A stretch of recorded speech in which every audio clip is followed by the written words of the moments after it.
नमस्कार दोस्तों, स्वागत है आप सभी का।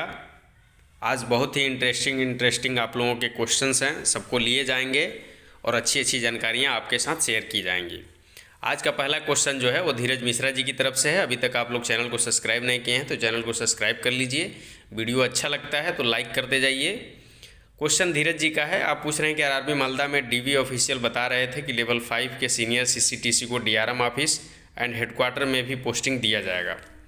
स्टेशन पर बुकिंग और टीटी का वो लेवल 3 को मिलेगा। तो धीरज जी ये बताइए कि डीआरएम ऑफिस में और हेडक्वार्टर ऑफिस में सीनियर सीसीटीसी क्या करेंगे। वहाँ कोई टिकट का काम तो होना नहीं है, कोई हिसाब किताब होना नहीं है। एक्सेप्शन में एक आध दो लोगों को ऑफिस से अटैच कर दिया जाए, वो भी सीनियर सीसीटीसी का काम उनसे नहीं लिया जाएगा, अदर बाबू का काम ले लिया जाएगा। वरना किसी की पोस्टिंग डीआरएम ऑफिस और हेडक्वार्टर में नहीं होगा। और जो छोटे छोटे पोस्ट हैं जहाँ बहुत ही कम वैकेंसीज रहती हैं, जैसे मान लीजिए कि एनटीएस का जो कंट्रोल रूम है या 139 का जो कंट्रोल रूम है वहाँ पर भेज दिया जाता है कुछ लोगों को, तो वो वैकेंसीज बहुत नॉर्मल रहती है। जो हेडक्वार्टर पर डिविजनल ऑफिस में जो पहले से लगे हुए हैं वो पहले से लगे रहते हैं, एक आध दो लोगों की पोस्टिंग हो जाएगी। लेवल 5 की जहाँ तक बात है तो लेवल 5 में सीनियर सीसीटीसी में जो सबसे महत्वपूर्ण पोस्ट है लेवल 5 का, जो डायरेक्ट पहले होता था, वो है ईसीआरसी। तो ईसीआरसी जो इंक्वायरी कम रिजर्वेशन क्लर्क हैं, ये बाकायदा आपके सीनियर सीसीटीसी से ही लिया जाएगा, क्योंकि लेवल 3 में इनकी पोस्टिंग नहीं होती है, लेवल 3 के नहीं होते हैं।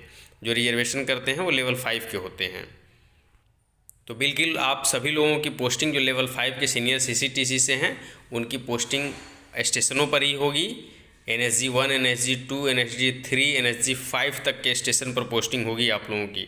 डीआरएम ऑफिस में किसी को जिनका बहुत अच्छा जैक्ट है उनका मिल जाए, नहीं डीआरएम ऑफिस में इनके लिए पोस्ट नहीं रहते हैं। राकेश कुमार मीना जी का क्वेश्चन है, आप पूछ रहे हैं कि जीजी एनसीआर इलाहाबाद से हुआ है, मेरा होम डिस्ट्रिक्ट जयपुर है, मुझे कौन सा डिवीज़न लेना चाहिए। यदि मिल जाए तो आगरा डिवीज़न आपके लिए बेस्ट रहेगा, घर के पास रहेगा आगरा डिवीज़न आपका। और आगरा डिवीज़न नहीं भी मिलता है, इलाहाबाद डिवीज़न भी यदि मिल जाता है तो आपकी पोस्टिंग पहली पोस्टिंग टुंडला में होगी, जो टुंडला आपके यहाँ से नज़दीक रहेगा। बाद में फिर म्यूचुअल वगैरह हो जाएगा आपका। उधर तमाम लोग रहते हैं जो टुंडला और इलाहाबाद डिवीज़न में आना चाहते हैं, तो तुरंत आपका म्यूचुअल हो जाएगा, कोई दिक्कत नहीं होगा आपको। केवल झांसी डिवीज़न यदि मिलता है तो आपको दिक्कत रहेगा, वरना आगरा डिवीज़न मिलता है तो फिर आपका मतलब बिल्कुल घर के पास हो जाएगा आगरा डिवीज़न। इलाहाबाद डिवीज़न मिलता है तो आसानी से म्यूचुअल हो जाएगा। आनंद कुमार जी का नेक्स्ट क्वेश्चन है, आप पूछ रहे हैं कि आपका लोकेशन चेंज हो गया है, ज्वाइनिंग लेटर सेंड के लिए डीबी के टाइम चेंज नहीं कर सकते क्या। तो जो कम्युनिकेशन एड्रेस आप दिए रहते हैं उसी एड्रेस पर आपका ज्वाइनिंग भेजा जाता है, लेकिन आप डीबी में चेंज कर लीजिए। हो सकता है कि कुछ आरआरबीज या फिर डिवीज़न आपके वो अमेंड कर दें, उसी जो आप डीबी में दिए रहें उसी पर आपके ज्वाइनिंग भेजें, लेकिन ऐसा होता नहीं है। वो लोग उस चीज़ को नहीं लेते हैं, पहले से जहाँ कम्युनिकेशन एड्रेस आप दिए रहते हैं उसी एड्रेस पर सेंड किया जाता है। नेक्स्ट क्वेश्चन सुमन सरकार जी की तरफ से है, आप पूछ रहे हैं कि आरआरबी गुवाहाटी में हुआ है सीनियर सीसीटीसी के लिए। करेंटली में आप पीएसयू में जॉब कर रहे हैं और अप्रॉक्स 70 के है आपका in hand salary. Location interior होता है, 7-8 से ईयर में दूसरे असेसमेंट ट्रांसफरेबल है और गुवाहाटी में रहना चाहते हैं आप। सीनियर सीसीटीसी में गुवाहाटी कामाख्या स्टेशन मिल सकता है, बिल्कुल मिल सकता है। और डिवीज़न अलॉटमेंट में प्रेफरेंस ऑप्शन के लिए पूछ रहे हैं आप, तो अभी तक का जो प्रोसेस है वो गुवाहाटी में डिवीज़न अलॉटमेंट में JDTI में ट्रेनिंग के बाद ऑप्शन मिलता है ऑप्शन देने के लिए, और वो फिर वो ट्रेनिंग में स्कोर के हिसाब से अलॉट करते हैं। तो आप बोल रहे हैं कि ये लास्ट अपॉर्चुनिटीज़ है होम टाउन के लिए, तो मिल जाएगा आपको, गुवाहाटी मिल जाएगा। नहीं ऐसे मिलता है तो ट्रांसफ़र होके आप आ जाएंगे। नेक्स्ट क्वेश्चन श्रवण कुमार जी का है, आप पूछ रहे हैं कि टेक्निकल एग्जामिनेशन आपका था 30 नवंबर को, टेक्निकल एग्जामिनेशन ही था, सारी चीज़ें मेंशन है उसमें, HRMS ID, PF, FRAN, NPS सारी चीज़ें। तो ट्रेनिंग के टाइम पर आप पूछ रहे हैं कि NPS कटेगा कि नहीं, तो ट्रेनिंग के टाइम पर किसी का NPS नहीं कटता है, आपका भी NPS नहीं कटेगा, ठीक है। आपको बंगलौर डिवीज़न मिला है, उनका ट्रेनिंग कहाँ हो सकती है, तो बंगलौर डिवीज़न का जो ट्रेनिंग है वो त्रिची में ही होती है, तो त्रिची में ही होगी। और एक चीज़ और है, जितने भी टेक्निकल एग्जामिनेशन लोग दे रहे हैं सभी के लिए हमारी राय है कि टेक्निकल एग्जामिनेशन जब आप दे रहे हैं, जैसे टेक्निकल एग्जामिनेशन के लिए आपने अप्लाई कर दिया डीबी करा कर आने के बाद, अब टेक्निकल एग्जामिनेशन की फ़ाइल आपके ऑफिस तक आ गई है और आपकी अभी ट्रेनिंग का डेट शेड्यूल नहीं हुआ है, तो उस स्थिति में इस चीज़ को आप डिले कर सकते हैं। कैसे डिले कर सकते हैं? उसको रिसीव न करिए, आप लीव ले लीजिए, मेडिकल लीव ले लीजिए, उस चीज़ को रिसीव ही न करिए। टेक्निकल एग्जामिनेशन की जो लेटर है उसको रिसीव न करिए, या तो छुट्टी ले लीजिए या मेडिकल लीव में चले जाइए, जिस वजह से ये होगा कि यहाँ आपका पेमेंट बनता रहेगा। नहीं तो जैसे ही आप टेक्निकल एग्जामिनेशन वाला अपना लेटर रिसीव कर लेंगे, उस दिन से आपको जॉब से आप निकल जाते हैं। ठीक है, तो ये अच्छा सजेशन है आप लोगों के लिए कि टेक्निकल एग्जामिनेशन अप्लाई करने में देखिए समस्याएं ये हैं कि आप सही से अप्लाई नहीं करते हैं, तो टाइम पर हो सकता है कि ऑन ट्रेनिंग जब टाइम हो आपका तब आपको रिलीव ना किया जा सके, और जब आपका टेक्निकल एक्सेप्ट हो जाता है, हो सकता है उसके बाद आपको ट्रेनिंग पर भेजा जाए, तो गैप ना हो, इसके लिए ऐसा किया जा सकता है। नेक्स्ट क्वेश्चन गौरव जी की तरफ से है। आप पूछ रहे हैं कि मेरा सिलेक्शन इलाहाबाद बोर्ड में लेवल 5 में हुआ है, मेरा RMS SA का भी ज्वाइनिंग लेटर आने वाला है, इसलिए आप बता सकते हैं कि RRB NTPC लेवल 5 का ज्वाइनिंग कब तक होगा। तो RRB NTPC का इलाहाबाद के रिस्पेक्ट में आप बात कर रहे हैं, तो इलाहाबाद का RRB NTPC लेवल 5 की ज्वाइनिंग जो है वो आपकी फरवरी तक हो सकती है। फरवरी में, जनवरी लास्ट तक हो सकता है कि आपको ज्वाइनिंग लेटर रिसीव हो जाए, और फरवरी में ज्वाइनिंग हो सकती है आपकी लेवल 5 का इलाहाबाद बोर्ड का। अमन जी का क्वेश्चन है कि RRB चंडीगढ़ से CA पोस्ट पर आपका सिलेक्शन हुआ है और ट्रेनिंग कब से स्टार्ट होगी। तो देखिए अभी तो डिवीज़न अलॉटमेंट ही नहीं हो पाया, इसलिए अब कह पाना मुश्किल हो रहा है, क्योंकि PCPO ऑफिस जो है आपका NR का भी और PCPO ऑफिस NCR का भी और तमाम जगह के जो CPO ऑफिस हैं वो लेट कर रहे हैं। वो यही हाल आपका RRB पटना से भी है कि डिवीज़न अलॉटमेंट में बहुत देरी हो रही है।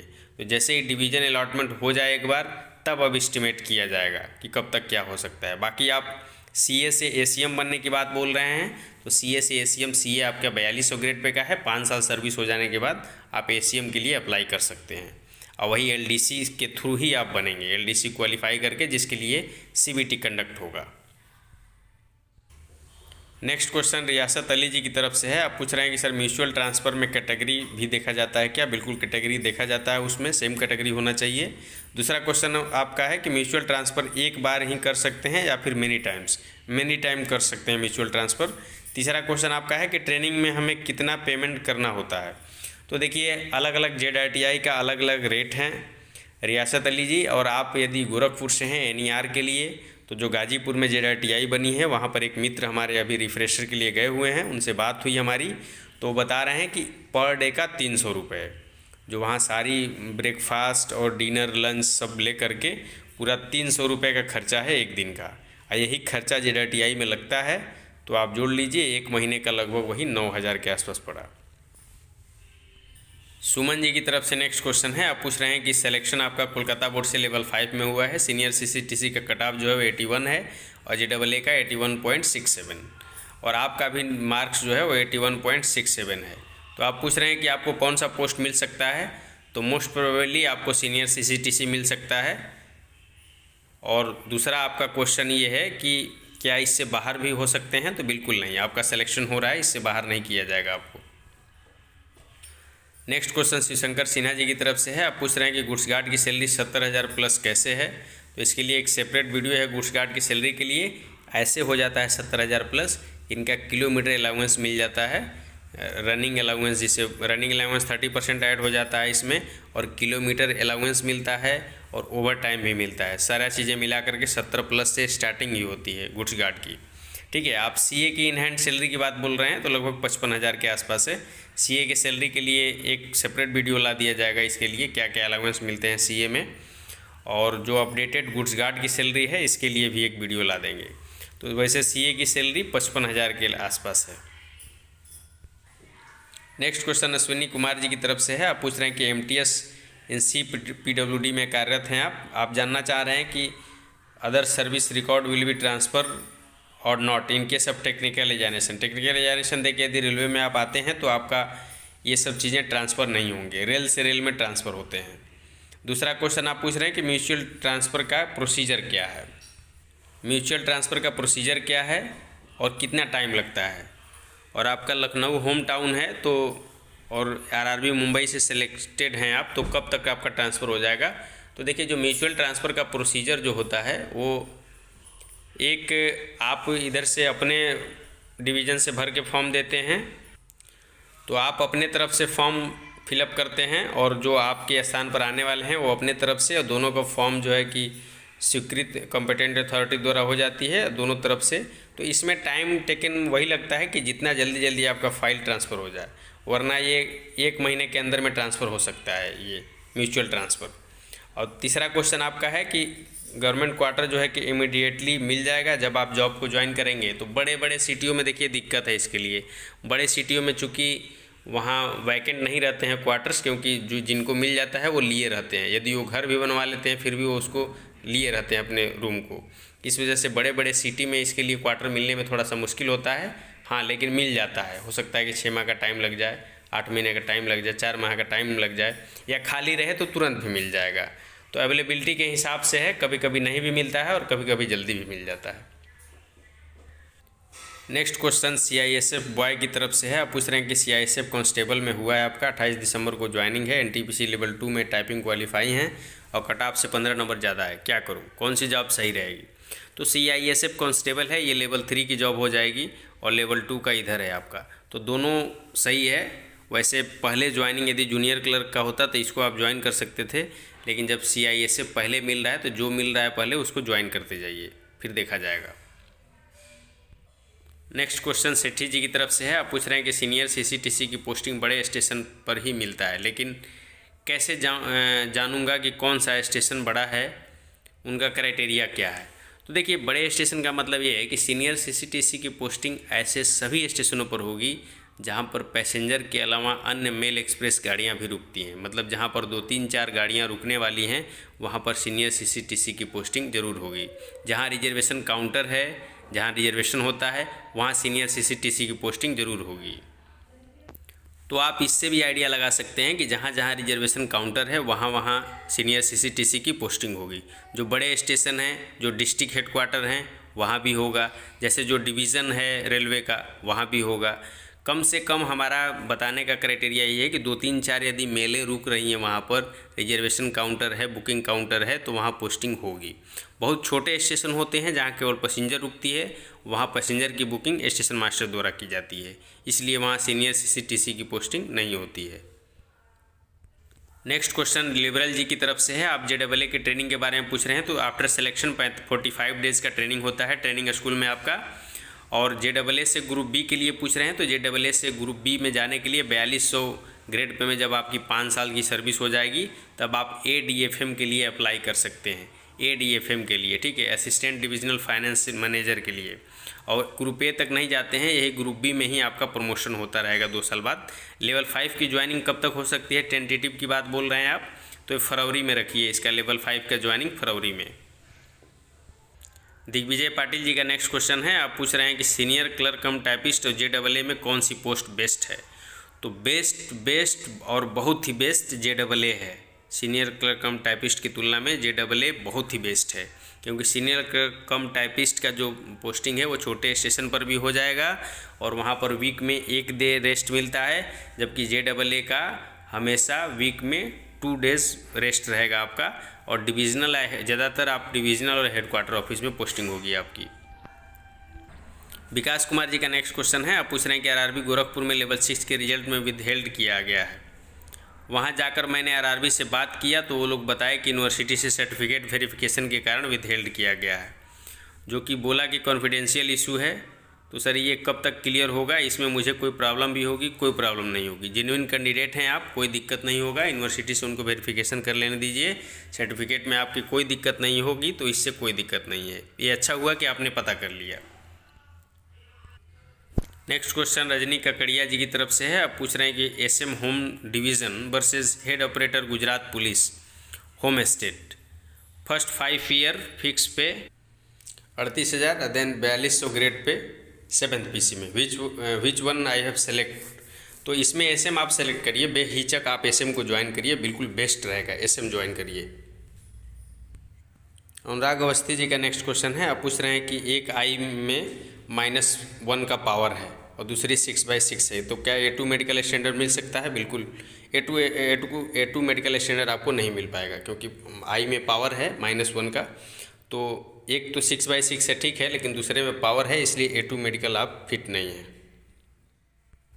नेक्स्ट क्वेश्चन सीनियर CCTC के बारे में पूछ रहे हैं आप कि वीकली ऑफ ना लेने पर बाद में 2 ऑफ ले सकते हैं क्या? तो ऐसा नहीं होता है, वीकली हर वीक में दे दिया जाता है आपको ऑफ। यदि किसी कारण से प्रशासन नहीं दे पा रही है तो एक साथ आपको 2 दे सकती है, लेकिन आपकी इच्छा उसमें नहीं रहती है। यदि आदमी अवेलेबल हैं तो जो आपके इंचार्ज रहते हैं, जो CVS रहेंगे या फिर CTI रहेंगे, वो हर वीक में आपको ऑफ दे देते हैं। चूँकि ये क्वेश्चनेबल हो जाता है, ऑफिसर आएंगे तो क्वेश्चनेबल हो जाता है कि यदि जब आपके पास आदमी अवेलेबल हैं तो आपने वीकली ऑफ क्यों नहीं दिया। इसलिए वीकली ऑफ दे दिया जाता है। यदि प्रशासन नहीं दे पा रहा है मैन पावर के कारण, तो आपको एक साथ 2 दिया जाता है। सुधांशु जी का नेक्स्ट क्वेश्चन है, आप पूछ रहे हैं कि ईस्टर्न रेलवे में आसनसोल डिवीज़न में सीनियर CCTC के लिए कौन सा स्टेशन है जहां पर पोस्टिंग मिलने के चांस हैं?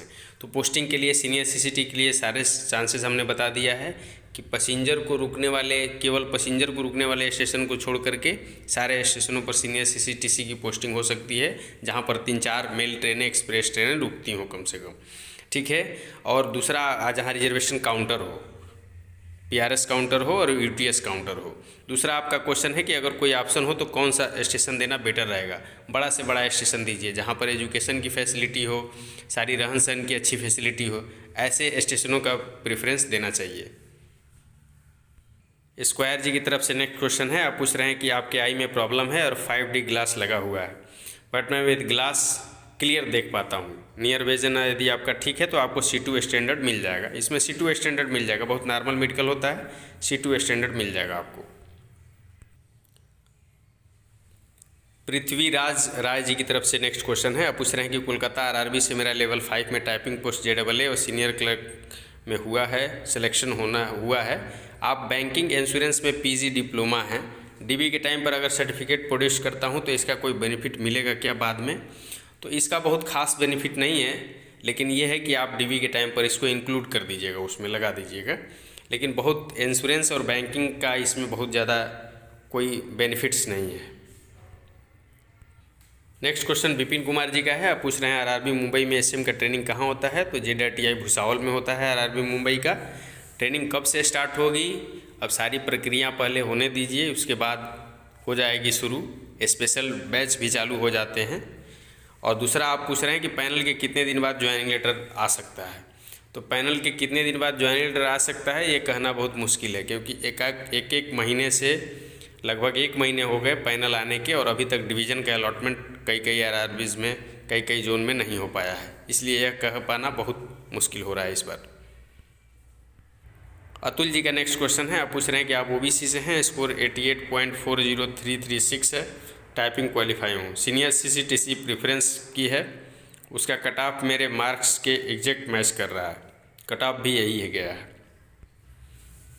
मेरा लिस्ट में नाम है, मैंने सुना है कि कुछ स्टूडेंट जिनका कट ऑफ 1-2 मार्क्स ज़्यादा है उनका लिस्ट में नाम नहीं होता है। मैं क्या उम्मीद करूं कि मेरा टाइपिंग के लिए नाम है या सीनियर CCTC के लिए भी? तो इसमें उम्मीद आप कुछ भी कर लीजिए, क्योंकि अभी फिर रिस्ट्रिक्ट होगा आपका रिजल्ट, और दोनों में हो सकता है, आपका टाइपिंग के लिए भी और सीनियर CCTC के लिए भी हो सकता है। नेक्स्ट क्वेश्चन सडा अडा जी की तरफ से है, आप पूछ रहे हैं कि आज चेन्नई में मेरा DB मेडिकल कंप्लीट हो गया, मैं B2 के लिए फिट हो गया हूँ, मेरा फर्स्ट प्रेफरेंस सीनियर CCTC है, मार्क्स 95 है, कट ऑफ 86 है, क्या मुझे सीनियर CCTC मिल जाएगा चेन्नई डिवीज़न में? तो चेन्नई डिवीज़न ही मिले ऐसा कोई श्योर नहीं है, लेकिन आपको मिल जाएगा सीनियर CCTC, फर्स्ट प्रेफरेंस है, बिल्कुल आपको सीनियर CCTC अलॉट हो रहा है। दूसरा आपका क्वेश्चन है कि अगर मैं इंडिविजुअल ज्वाइन करूं और शादी 2 साल बाद करूं UP गवर्नमेंट की एम्प्लॉई से, तो क्या मुझे स्पाउस के बिहाफ पर इलाहाबाद जोन या गोरखपुर जोन में हो सकता है? बिल्कुल हो जाएगा। आप पूछ रहे हैं कि कितना टाइम लगेगा, तो फिर वही सिस्टम है कि टाइम लगने में ये आप पर डिपेंड करता है कि कितना जल्दी आप फाइल को प्रोसेस करा लेते हैं। दूसरा चीज़ ये पूछ रहे हैं कि आप सीनियरिटी में क्या फ़र्क पड़ेगा स्पाउस के बिहाफ पर ट्रांसफ़र में जोन में? तो सीनियरिटी आपकी लूज़ हो जाएगी, बॉटम सीनियरिटी रहेगी, क्योंकि जो आपसे सीनियर हैं पहले से इस जोन में, उनकी क्या गलती है कि वो आपसे जूनियर होंगे, क्योंकि आप तो ट्रांसफ़र आके यहाँ इंक्लूड हो रहे हैं ना, इसलिए आप दूसरे जगह से आ रहे हैं ट्रांसफ़र होकर, तो आपकी सीनियरिटी लूज हो जाती है, तो आप बॉटम सीनियरिटी में रहेंगे। नेक्स्ट क्वेश्चन राजकुमार राठौर जी का है। आप पूछ रहे हैं कि इलाहाबाद जोन से लेवल 5 में हुआ है और CBT 2 में 86.38 मार्क्स हैं और NR के सीनियर CCTC की कट ऑफ और GG की कट ऑफ दोनों क्लियर है, बट मेरा मेडिकल A3 है, कौन सी पोस्ट मिलेगी और NR में कौन सा डिवीज़न मिल सकता है, कौन सा ज़्यादा सही रहेगा, आप ये पूछ रहे हैं। तो सीनियर CCTC ही मिलेगा आपको। जब A3 मेडिकल स्टैंडर्ड है तो आपको GG तो मिलेगा नहीं, तो सीनियर CCTC मिल रहा है आपको। दूसरा चीज़ आप पूछ रहे हैं कि NR में कौन सा डिवीज़न मिल सकता है, तो इलाहाबाद RRB से हैं तो NR का 2 ही डिवीज़न इसमें नियुक्त होता है, लखनऊ और मुरादाबाद। कौन सा सही रहेगा, तो लखनऊ डिवीज़न बेस्ट रहेगा। नेक्स्ट क्वेश्चन आप पूछ रहे हैं कि ग्रेजुएशन की सेकेंड ईयर की मार्कशीट खो गई है, उसकी फ़ोटोकॉपी है, फाइनल की मार्कशीट और डिग्री दोनों है, कोई प्रॉब्लम हो सकती है। इससे कोई प्रॉब्लम नहीं होगी, लेकिन पूछा जाएगा वहाँ पर। पहले तो आप एक FIR इसका दे सकते हैं कि मेरा खो गया है, और दूसरी चीज़ ये है कि बाद में यदि RRB बोलती है, डिवीज़न बोलता है कि आप दूसरी सर्टिफिकेट प्रोड्यूस करिए, तो उसके लिए भी आप FIR कर करके और जो भी प्रक्रिया है उसके हिसाब से मार्कशीट के लिए अप्लाई कर दीजिए, डुप्लीकेट मार्कशीट के लिए यूनिवर्सिटी से, तो डुप्लीकेट मार्कशीट भी मिल जाएगा आपको, और FIR तो ज़रूरी है इसमें। नेक्स्ट क्वेश्चन कुंदन जी का है। आप पूछ रहे हैं कि AWS में सिलेक्शन हुआ है अजमेर से लेवल 5 में, AWS की सबसे मिनिमम कट ऑफ गई है 84.03, मेरा भी वही नंबर है। अगर मैं मेडिकल पास हो जाता हूं तो क्या मुझे जॉब श्योर हो जाएगा? बिल्कुल आपका जॉब श्योर हो जाएगा। आप पूछ रहे हैं कि GG की मेडिकल फेल हो जाऊँ तो क्या बाहर कर देंगे? तो GG की मेडिकल फेल होने पर यदि नीचे के कट ऑफ आपके क्लियर नहीं रहेंगे तो हो सकता है कि आपको फ़िलहाल बाहर कर दिया जाए, लेकिन आपको जॉब मिल जाएगी, रेलवे में श्योर मिलेगी, क्योंकि अभी कट ऑफ और डाउन जाएगा। रवि कुमार जी का नेक्स्ट क्वेश्चन है। आप पूछ रहे हैं कि मैट्रिक के मार्कशीट और सर्टिफिकेट में फादर के नाम में एक स्पेलिंग मिस्टेक है, इसके लिए आप एफिडेविट दे दीजिए। बिल्कुल। इंटरमीडिएट में फादर के नाम में स्पेस प्रॉब्लम है, तो स्पेस तो ज़्यादा नहीं कंसीडर किया जाता है, स्पेस चल जाता है, स्पेस के लिए कोई नहीं, आप केवल स्पेलिंग मिस्टेक के लिए एफिडेविट बनवा लीजिए। पूनम जी का नेक्स्ट क्वेश्चन है। आप पूछ रहे हैं कि चंडीगढ़ जोन में JAA में सिलेक्शन हुआ है और DB 22 दिसंबर को है। अगर मुझे दिल्ली डिवीज़न चाहिए तो डिवीज़न के लिए एप्लीकेशन कब दें? क्या डिवीज़न अलॉटमेंट के लिए एप्लीकेशन खुद दे के आनी पड़ेगी या कोई और दे सकता है? कोई और भी दे सकता है एप्लीकेशन, और पैनल आ जाने के बाद उसके 1 आध 2 दिन 4 दिन बाद PCPO ऑफिस में एप्लीकेशन दीजिए आप, और इधर कोई आपका एप्लीकेशन एक्सेप्ट नहीं करेगा। आप PCPO ऑफिस में, जो बड़ोदरा हाउस है, वहाँ PCPO ऑफिस में प्रिंसिपल चीफ पर्सनल ऑफिसर के ऑफिस में जाकर एप्लीकेशन दीजिएगा। मुकेश बरनवाल जी का क्वेश्चन है। आप पूछ रहे हैं कि मेरा रांची बोर्ड से SCR में CA में सिलेक्शन हुआ है, मेरा पोस्टिंग कहाँ हो सकता है, रांची डिवीज़न मिलने का कितना चांस है? तो आपकी रांची डिवीज़न मिलने के चांस 50% हैं, क्योंकि 2 डिवीज़न है SCR के रांची बोर्ड में, एक आपका चक्रधरपुर डिवीज़न और एक है आपका रांची डिवीज़न, तो दोनों में से 50-50% का चांस है, और ज़्यादा वैकेंसी रांची डिवीज़न में होगी तो रांची डिवीज़न में ज़्यादा संभावनाएं हैं। बाकी पोस्टिंग कहाँ होगी ये तो पहले डिवीज़न अलॉट हो जाए फिर देखा जाएगा। नेक्स्ट क्वेश्चन गदाधर उपाध्याय जी की तरफ से है। आप पूछ रहे हैं कि सर अभी जो लेवल 5 में DV आया है, DV में जिनका नाम आया है सिकंदराबाद में, यदि हम मेडिकली फिट होते हैं तो पोस्ट के लिए क्या 100% पैनल में नाम आएगा? तो इसकी परसेंटेज की जो अनुमान है वो 99.90 है, 99.90 संभावनाएं हैं कि आप मेडिकली फिट होते हैं तो आपका नाम पैनल में आ जाएगा। नेक्स्ट क्वेश्चन संजय जी की तरफ से है। आप पूछ रहे हैं कि मैं रेलवे में ट्रैक मेंटेनर के पोस्ट पर काम कर रहा हूं, आज मेरा RRB कोलकाता से लेवल 5 का DV था, मैंने डॉक्यूमेंट वेरिफिकेशन फॉर्म में सर्विंग एम्प्लॉय की जगह पर नो कर दिया है, NOC ना मिलने के कारण। उन लोगों ने कुछ बताया नहीं, अभी मुझे बहुत डर लग रहा है, बाद में डिवीज़न पे कोई दिक्कत तो नहीं आएगी? आप NOC के चक्कर में आप नो टिक कर दिए हैं और आप पूछ रहे हैं बाद के लिए, तो अभी कोई दिक्कत नहीं है। कोई ऐसा क्वेश्चन आंसर आपसे नहीं करने जाएगा कि आपने क्यों नहीं बताया, कारण बताओ नोटिस, ऐसा कुछ नहीं है। आप ऐसा करिएगा कि पैनल में जब आपका नाम आ जाए उस टाइम आप रिज़ाइन कर दीजिएगा वहाँ से। रिजाइनेशन एक्सेप्ट हो जाएगा, वही लेटर लिए रहिएगा, यहाँ जमा करिएगा, ट्रेनिंग पर चले जाएंगे।